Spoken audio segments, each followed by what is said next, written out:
Hope you are able to hear me.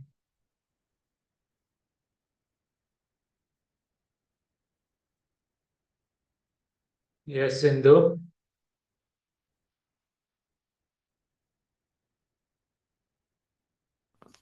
Yes, sir. It's audible. Okay, good.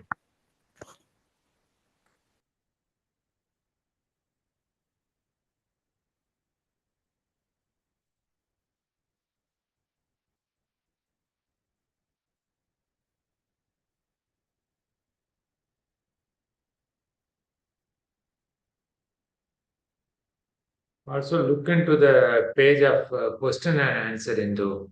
Somebody has asked a question on seismic velocity. Please check and let me know. Okay. Then, Okay. uh,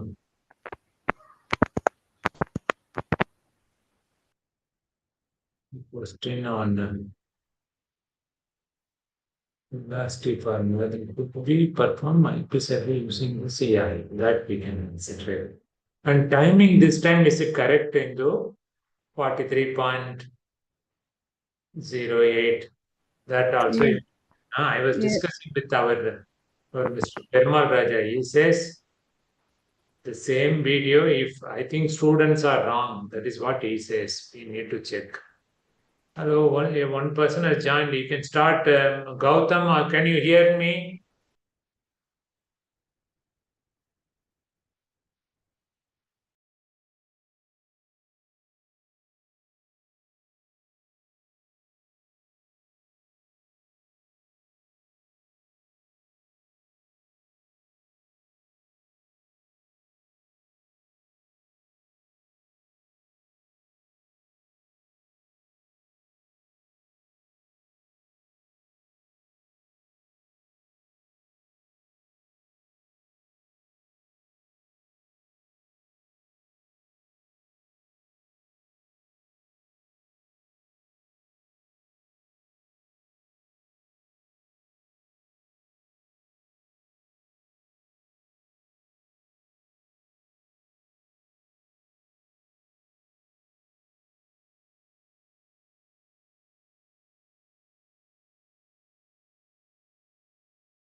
Oh, sir. Hello, Mr. Vijay Kumar Gopalakrishnan. If you have any questions, please ask me.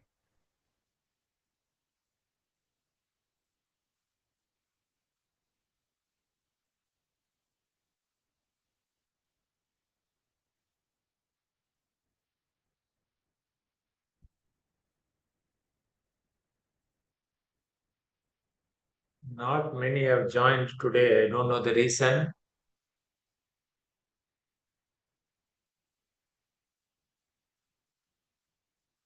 Yes, please. Hope you can hear me.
Please feel free to ask some doubts, questions, or you can give your comments. Sridhar, Vijay Kumar, Gopalakrishnan. No point in simply wasting our time, right? Why not you ask some questions or give me some comments?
Yeah, what are the key differences between ground-based and air-based electromagnetic methods?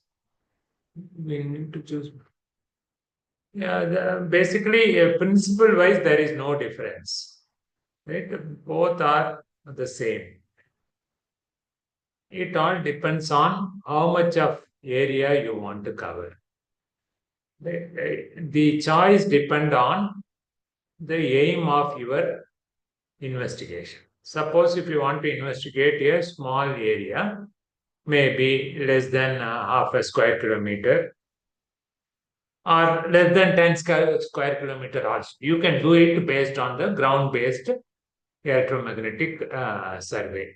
Right? There are also a little bit somewhat different instrument, right, which is known as there is also a walk time, right? I think I have.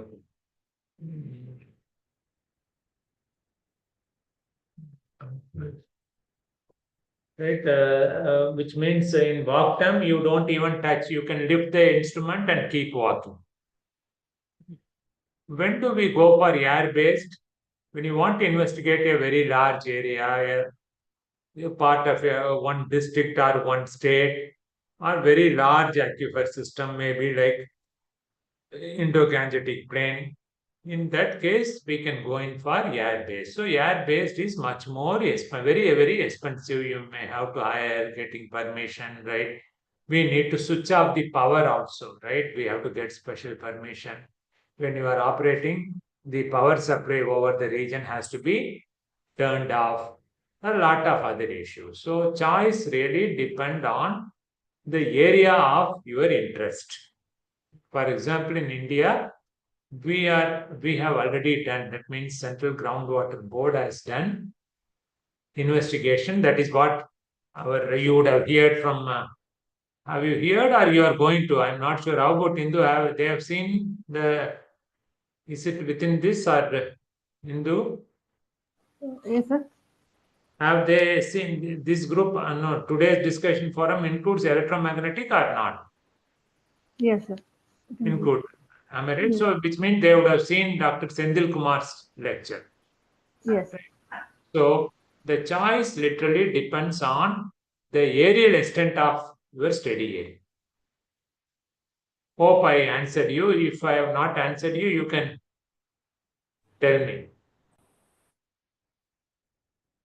With regard to differences, absolutely there is no difference.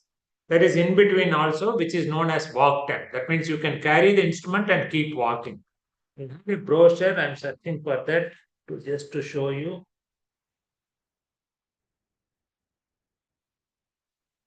It's this. See.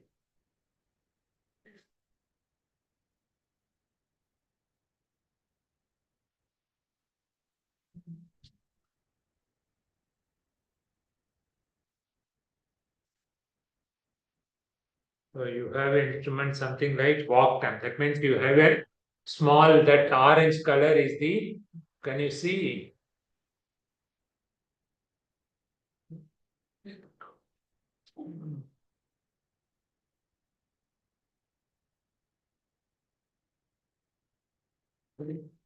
So the orange color, this one is the antenna and this is the receiver. Both can be kept together and you can have it in front of you. Maybe there is a, they will provide a kind of a small bag like thing you can carry and keep walking. You can see the display. That is known as walk them, and also you would have seen a short video in my presentation wherein a alternate vehicle pulls the transmitter as well as receiver. So the choice depends on the area of investigation. In India, he would have told you that we have carried out a study in Kadalur at 5 different states, 5 different geological conditions. Central Groundwater Board has used SkyTem to understand the aquifer system. Then one D interpretation technique and which software is best for. I don't want to name the software here, but there are plenty of software, but you can refer to our publications to know the software we have used. Maybe I think we have used 1x, 1ID is one of the popular software to interpret the data. Okay?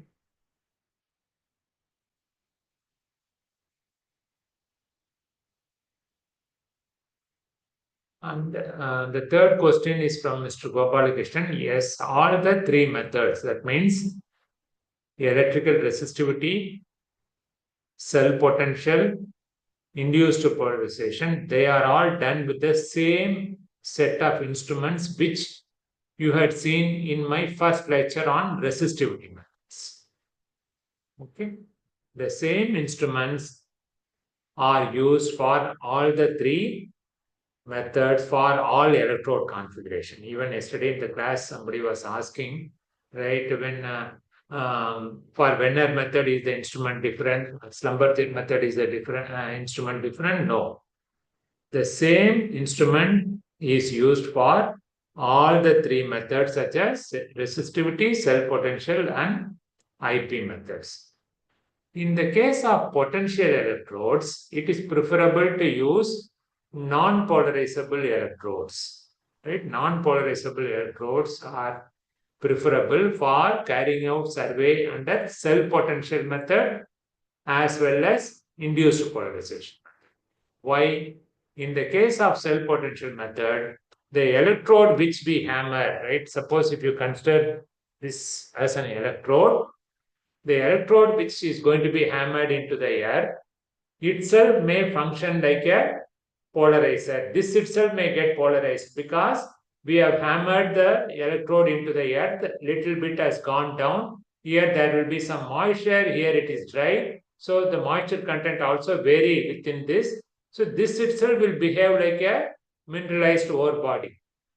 Okay, this will generate some potential which we will be measuring, and we may think that it is from the subsurface. To overcome that only, we are using non-polarizable electrode. You can see in my lecture on cell potential. Right? Same electrode has to be used for IP method also. In IP method, what we do, we apply current and we measure the potential after the termination of application of current. Even there, if there is some cell potential generated within the electrode, that will be adding up to the cell potential that was created due to passing of current. So to avoid that, we will use non-polarizable electrode. Apart from that, the resistivity meter, cables, power source, everything is the same, right? For all the methods. Similarly, with regard to electrode spacing, yes, we can use the spacing which we have seen under resistivity method for IP method also.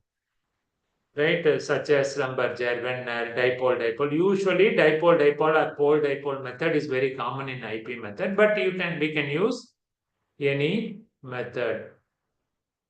Right? Yeah, same resistivity meter used in resistivity survey can be used for carrying out IP method also.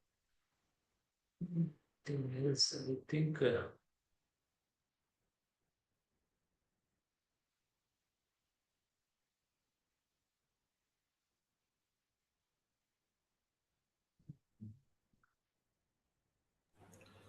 Excuse me, sir. Yes, please. Sir, myself Gopalakrishnan, sir. I have another query, sir. Please. To demarcate the seawater intrusion, the which method is the best, sir, in resistivity, like a dipole, or the Werner, or the Schlumberger, sir? All methods are equally good. So to get best out of it, it is better to do all the three, or 4 or 5 combinations are also ideally suited, right? This is possible whenever you use a imaging system. If you Yes. don't have imaging system, if you want to understand seawater intrusion by conventional 4 electrode system, better to do vertical electrical sounding at 4 or 5 locations perpendicular to the sea. Okay, sir. Maybe by Schlumberger method itself will help you. Okay, sir. Okay. Like you would have seen one case study in which we have done using a conventional resistivity meter. I think maybe if you want, I can run the same lecture, right? In that, we did only by regular resistivity.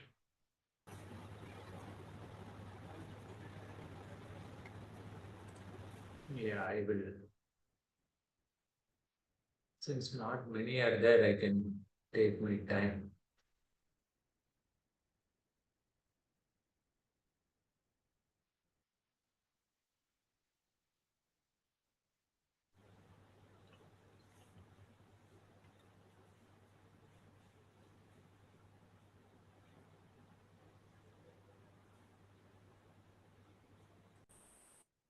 See, in this study, as you were asking, we did using conventional uh, resistivity meter. That is 4 electrode resistivity meter alone we have used. Right. Okay, sir. So what we have done is at this, see all the black dots. Here we did the electrical resistivity sounding. Okay, sir. We had used when we in this study we had used Schlumberger. Okay, sir. Okay, so you can also the advantage of using Schlumberger method is little bit easy to carry out vertical electrical sounding using Schlumberger method. That is one. Okay. Otherwise, you can use any other. Okay, sir. Another query also, sir, I have. In IP method, what is the depth of investigation, sir? We use the same configuration electrode arrays and the same configuration like resistivity. And what is the depth of investigation in IP method, sir? In IP method, what is the depth of investigation? Investigation. Depth of Yes. investigation, if you use it all very much depend on the size of the distance between the electrodes, right? Similar to electrical resistivity method. Generally, the depth of investigation is about half of the distance between the electrodes. Okay, sir. It is similar to the resistivity Yes, method, right, similar sir? to resistivity method. Oh, Yes. okay, sir. Okay, sir. Okay, sir. Thank you, sir. This is Welcome. Welcome. What are you doing? Where are you? Sir, I am in Pondicherry University doing PhD, sir. Very good. Very good. Actually, I'm currently working in the coastal Aquifer, sir. That's why. Very good. Very good.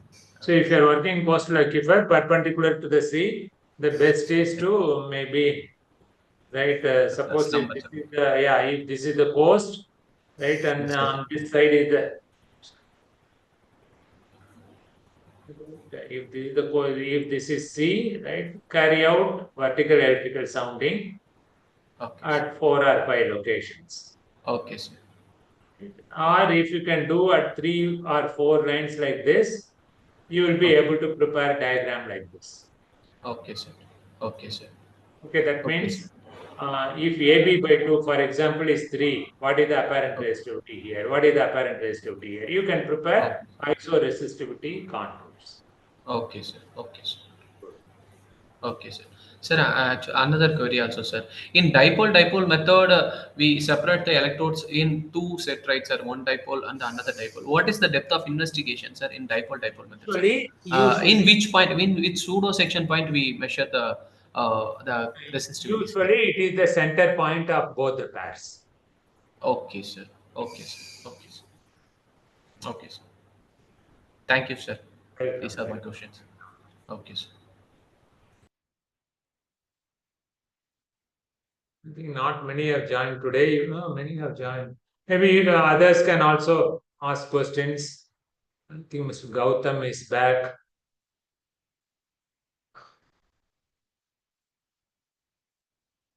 Any other questions? If you have any, if you don't have any questions, you can give your comments.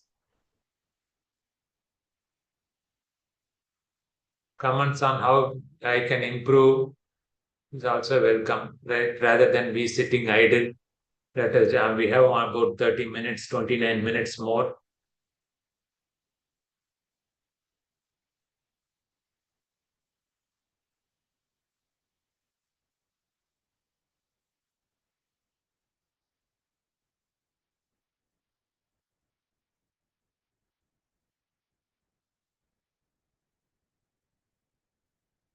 Or if you, otherwise, you can type your questions.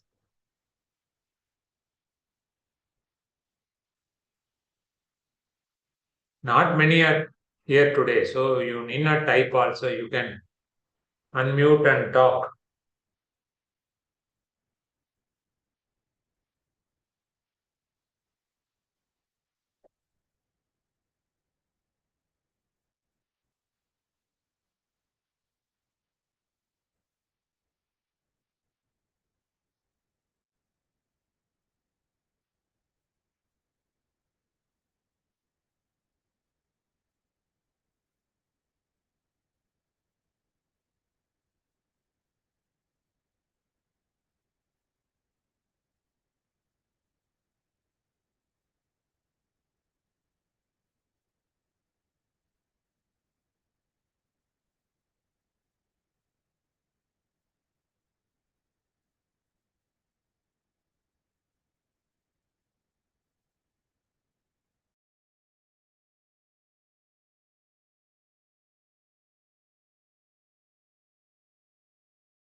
Hello, sir. Sorry, sir. Another questions I have.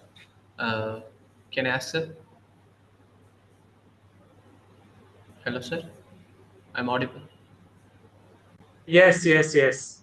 Sir, now the question in the self potential, sir. Actually, in assignment section, there was a lot of questions like the hydrothermal fluid and the self potential related questions, sir. What is the relation between hydrothermal fluid and the self potential, sir?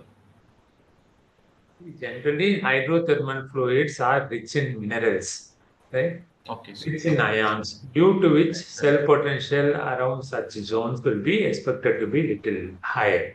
That is Okay, why in such zones, cell potential methods will be beneficial. okay, sir. Okay, sir. Okay, sir. Thank you, sir. How do how do the environmental factors? Yes, they will very much control the electromagnetic survey also, because in electromagnetic survey also we are measuring the resistivity or conductivity of the subsurface, right? So whatever factors that were controlling the electrical resistivity, right, they are likely to also control the electromagnetic signals too, right? Whatever.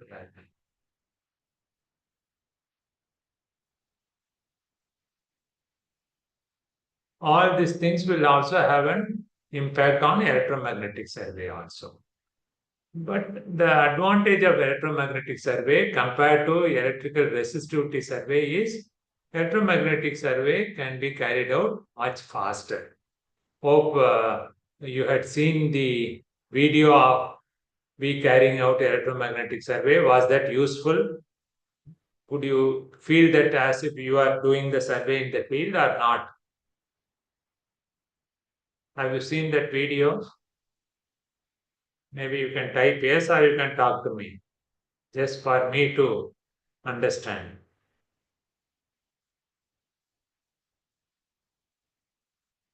Very good, right? So it is little bit easy to carry out electromagnetic survey.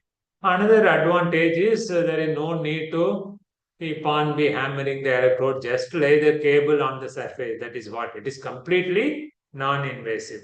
Approximately 3 times of the size of the transmitter we have will be the depth of penetration, approximately.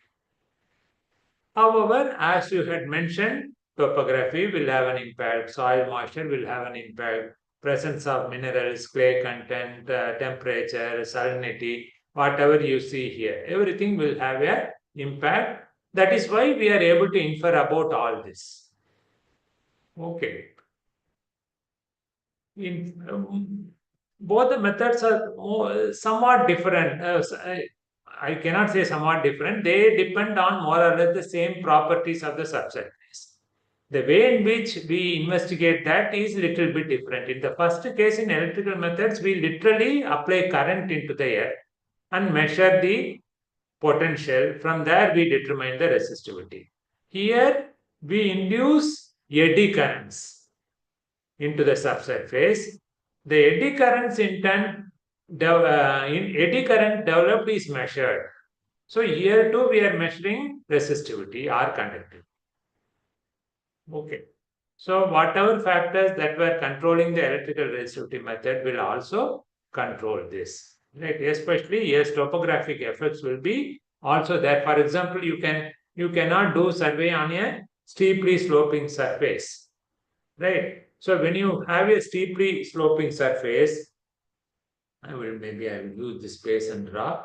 Imagine this is the ground surface, which is right, which is sloping like this. Over which, if you put the antenna like this in the form of a square, right, the electromagnetic signal develop eddy current here, which are sensed by a receiver antenna, and our interpretation is based on that the ground surface is horizontal.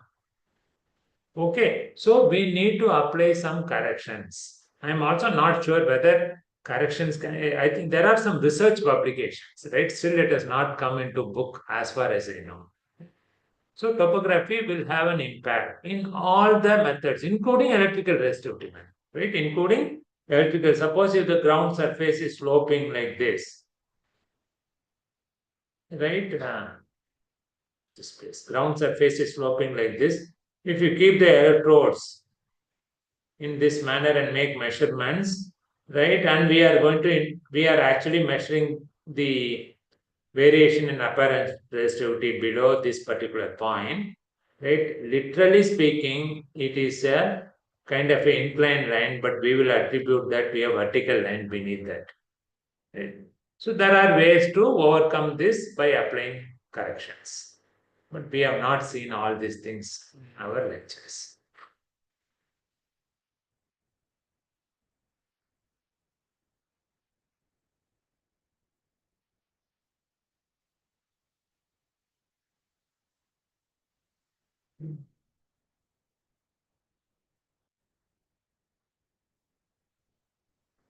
No, I don't think I have made a mention of that. Right.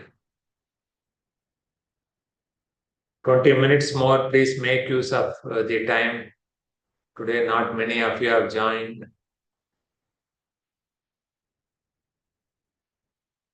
Any question from Mr. Gautam or Mr. Periyasamy?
Sir, your mic is muted, sir.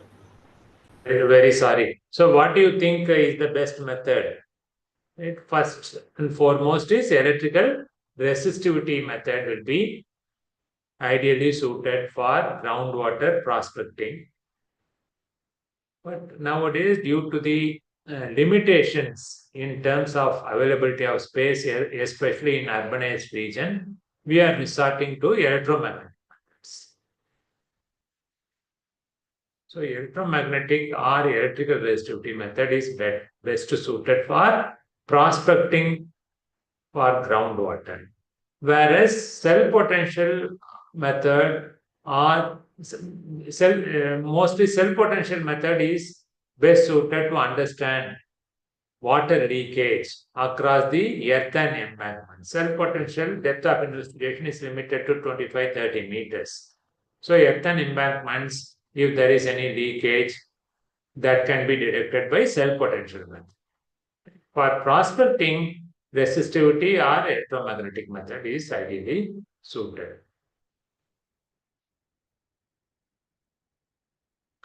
Aquifer parameter and electrical resistivity, right? There are a number of ways in which both can be related. One of the easiest is that there is a relation between formation factor and the aquifer parameter, especially the porosity. We are unable to, we cannot determine specific yield directly, but formation factor is related to porosity of the formation. You can know about this in the forthcoming slides, right?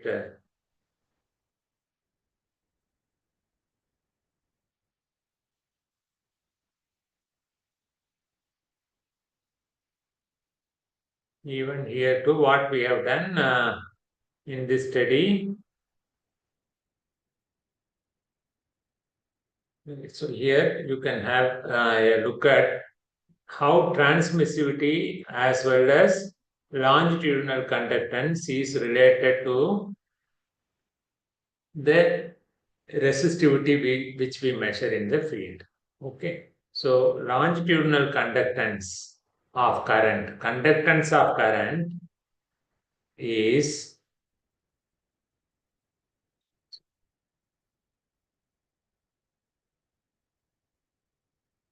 the electrical conductance as well as resistance. They are inversely proportional. Right? Is equivalent to, that is related to the resistivity of the part. Right? That is what the way in which current is going to flow is related to groundwater flow in the perpendicular direction. In other words, transverse resistance is related to groundwater flow. Making use of this similarity, we are able to estimate the aquifer parameters. Aquifer parameters are estimated from the electrical resistivity measurements we are making. So, for example, aquifer parameters, that is transmissivity, is estimated using this relation where we are using the measured resistivity in the resistivity survey. There is also a much simpler but very approximate way of estimating the resistivity of a aquifer layer. That means suppose if you have, this tick mark is coming, I don't know. Right. So when you do vertical electrical sounding, let us say this is the center point of spread. We have spread the electrodes on either side, and we have estimated the apparent resistivity at different depths. And and consider that water table is somewhere here, right? So we would have estimated the true resistivity of this zone by inversion or curve matching or by some of the methods of interpretation we have seen. So the resistivity of this zone, that means average resistivity of the saturated zone can be plugged in here and we can get the value of hydraulic conductivity. Right? And to determine porosity, we can estimate formation factor. formation factor is the ratio of the resistivity of the formation plus water. That means resistivity of the saturated zone is RF and RW is the resistivity of the water. Okay, which can be that one I did not show, right? So, for example, as I told you previously, we are determining the apparent resistivity at different depths using vertical electrical sounding. For this center point, this is the location of water table. Average resistivity of the layers below the water table is the resistivity of the formation, right? That is RF. RW is the resistivity of the water, groundwater sample. You can take a sample of groundwater, collect it in a beaker and analyze its electrical conductivity using an electrical conductivity meter.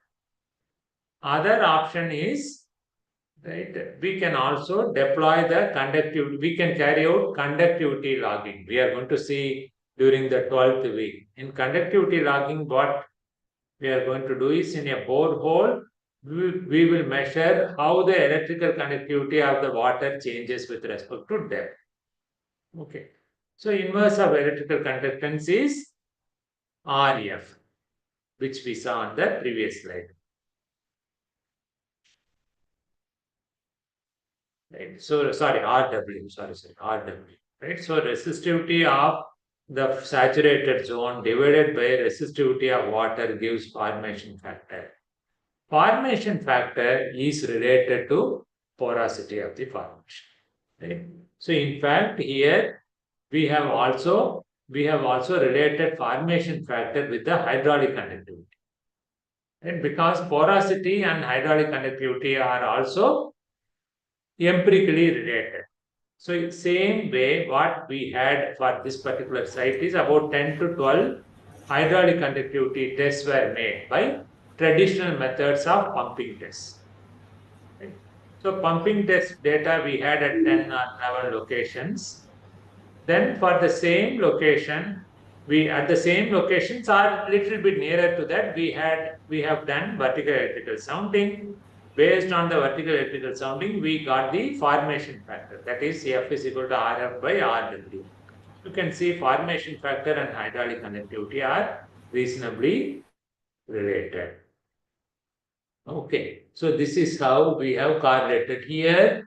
In the second diagram, again, same pumping test data, hydraulic conductivity data is plotted along the aquifer resistivity. Right, that is this diagram we are plotting along with aquifer resistivity as well as hydraulic conductivity as well. So there is a way to relate aquifer parameter and resistivity. However, this has to be validated, right? The site which I am showing you here in this slide is more or less a uniform sand deposit of about 60 to 70 meters. However, we had some clays in between. So over here it worked. There is a reasonable comparison between the field measured pumping test derived hydraulic conductivity value and resistivity method derived formation. So this is how we need to compare and then validate our findings. But there are also simple empirical relations as I showed you. They can be used. However, we have to be careful in making estimates like this. But it is very evident in the formation, the way in which current is flowing is similar to the flow of current.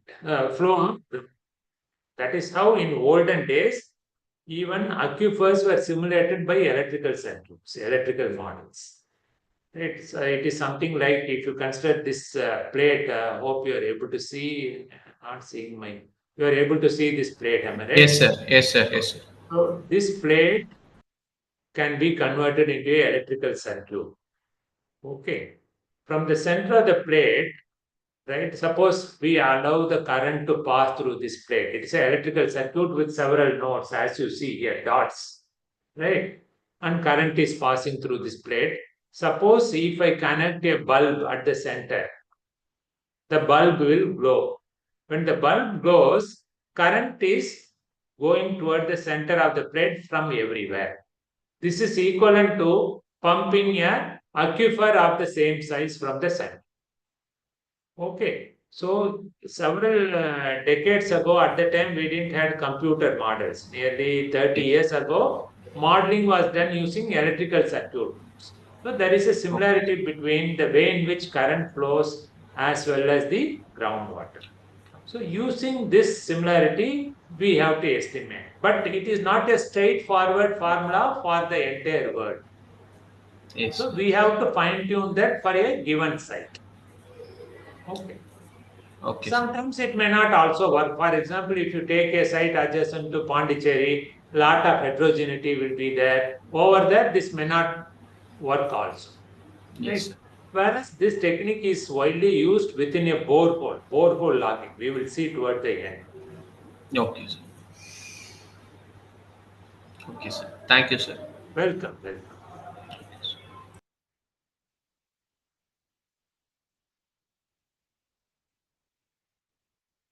Those who are here, if your friends are attending, please motivate them to attend this class, right? And because we have prepared ourselves to spend 1 hour with you every week. You are not. I feel that we are not reaching out to many people.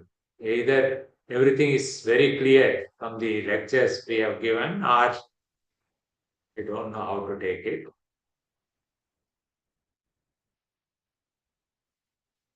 Any other questions?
Any question from Pereswamy,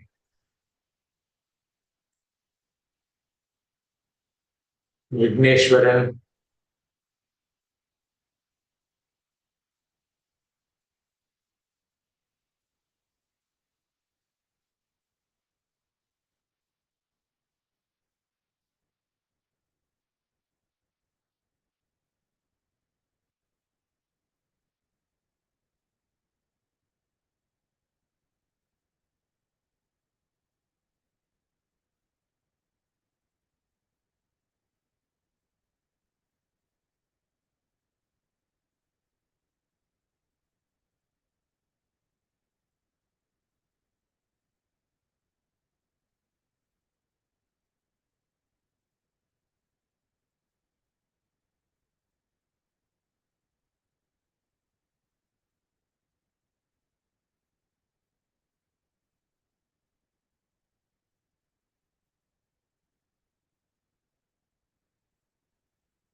Have we started?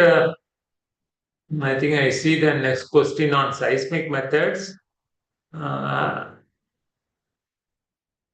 you seen the videos related to seismic methods already, or not sure? What are the challenges of carrying out seismic surveys on land? Yes, very, very true. Very difficult to carry out seismic methods in urban environment, but there are ways to overcome that, right? The whole survey can be done in a fraction of a minute, a couple of seconds only. You would have seen even in rural environment at many places, you would have noticed when ONGC, Oil and Natural Gas Corporation, carry out the survey, they stop the traffic. How long? For 10 seconds. That is it. So this is how we will be able to overcome the noise from the traffic. And also they can, if they are doing near the railway line, they can choose a time between two trains. Okay, so you is from ONG, so you can answer, right? So this is how we'll be able to overcome the noise in the urban region. And also there are sophisticated ways of energizing the subsurface, right? For example, vibrosis. When you use vibrosis, we carry out the survey repeatedly. Right? When we do repeated survey, we will be able to pick up the noise too. Right? That means a experienced seismic data processor will be able to identify the noise and segregate that. It is a big subject actually, seismic data processing. For example, even here when we did a survey last time, there was a noise when we did the survey at one particular place. Then we found that adjacent to the campus, there was a generator, there was a power cut at the time, the generator was running.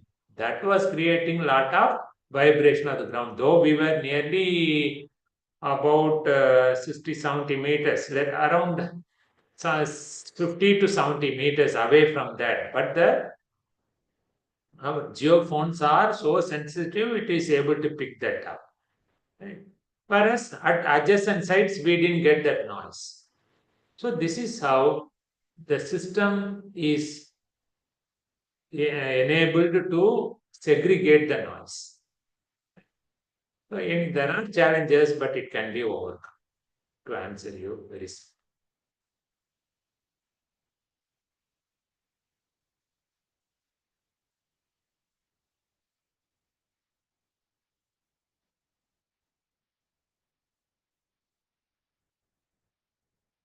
There are also passive methods. We didn't talk about that, right? That means rather than we create shocks, let us use the naturally developed noise, right? Continuously, we may have to measure.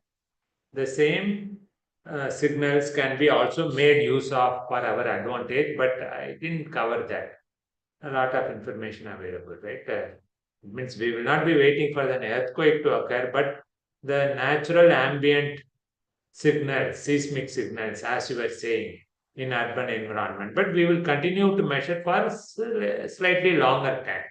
When the car passes, the shock waves travel to different geophones. Isn't it? Using that itself, we can find out what was the nature of formation between the road and the location of our detectors. Right? This we will repeat many times. We may be observing this for a sufficiently longer time, maybe for half an hour, 1 hour. Using this measurement itself, we will be able to understand the nature of formation between the source and the receiver.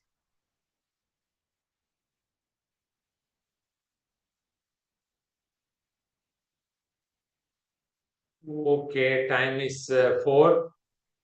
Any other question? 10 seconds. 1, 2, 3, 4, 5, 6, 7, 8, 9, 10. So if there are no more questions, thank you for attending this discussion session. Please keep attending.